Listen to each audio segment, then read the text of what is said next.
सुधीजन, श्रीमदादि शंकराचार्य जी द्वारा विरचित सौंदर्य लहरी भगवती महात्रिपुर सुंदरी की दिव्य शक्ति, प्रभाव तथा जीव के कल्याण की दृष्टि से रचित एक लघु स्तोत्र कृति है, जिसमें अनेक गूढ़ दार्शनिक, तांत्रिक और योग विद्या की विशिष्टताओं को आकर्षक शैली में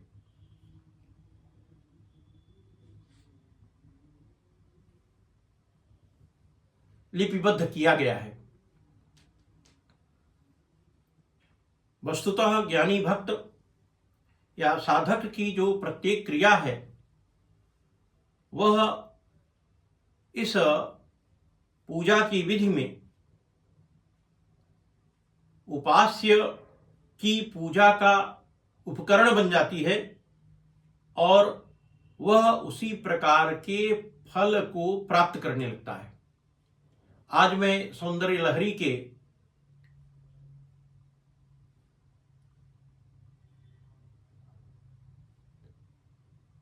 73वें श्लोक को उसी क्रम में आपके समक्ष रख रहा हूं। श्लोक कुछ इस प्रकार है। अमूते वक्षोजावमृतरस माणिक्य कलशौ न संदेहास्पन्दो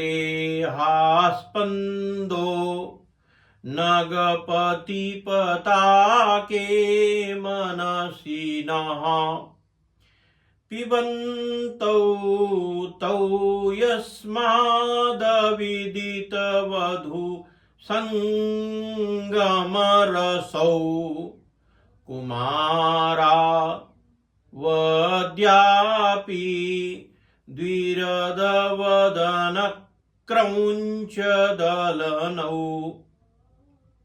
सुधीजन, इस श्लोक का जो शाब्दिक भावार्थ है वह यह है कि हे हिमगिरी पताके पार्वती, आपके ये दोनों स्तन सचमुच अमृत रस से परिपूर्ण माणिक्य कलश हैं। इस संबंध में हमारे मन में सहज भी संदेह नहीं होता है। क्यों? क्योंकि उनका पान करने वाले गजानन अर्थात द्विरदवदन तथा स्कंद अर्थात क्रौंच दलन दोनों स्त्री समागम के रस से अज्ञात तथा आज भी कुमारावस्था में ही है। कहने का भाव यह है कि पार्वती के स्तनों के अमृत तुल्य दूध के पीने के कारण ही गणेश जी तथा स्कंद आज भी सदैव युवावस्था में रहते हैं, कुमारावस्था में ही स्थिर हैं और वह स्त्री समागम के रस से अनभिज्ञ हैं। इतना तेज, इतना प्रताप मां के माणिक्य कलश स्वरूप सुघड़ स्तनों से निसृत होने वाले अमृतमयी दूध में भरा है। सज्जनों, इस श्लोक से जिस श्रीयंत्र की निष्पत्ति होती है वह चतुष्कोटिक है, चतुर्भुजाकार है और उसमें गाम यह एक बीजाक्षर मंत्र अंकित है। यदि इस श्री यंत्र को स्वर्ण पत्र पर अथवा रजत पत्र पर अभिलिखित कराकर उसे मधु का भोग लगाते हुए पूजन की 7 दिन तक अनवरत पूजन किया जाए तथा प्रत्येक दिन 1001 बार श्लोकों का आवर्तन किया जाए श्रद्धापूर्वक, तो इस यंत्र को धारण करने से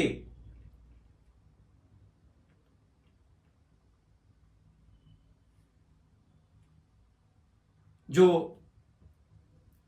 ऐसी स्त्रियां हैं जिन्हें पुत्र रत्न अथवा पुत्री रत्न के पैदा होने पर उनके स्तनों में दूध नहीं आ पाता, इस क्रिया से स्त्री स्तनयोः क्षीर वृद्धिर्भवति, इस प्रकार का जो कष्ट है वह उस प्रसूता जननी के जीवन से नष्ट हो जाता है, अर्थात उसके स्तनों में दूध उतर आता है और अमृतमयी दूध में वृद्धि भी हो जाती है। यह इस श्लोक से निर्मित श्री यंत्र का फलागम है। धन्यवाद।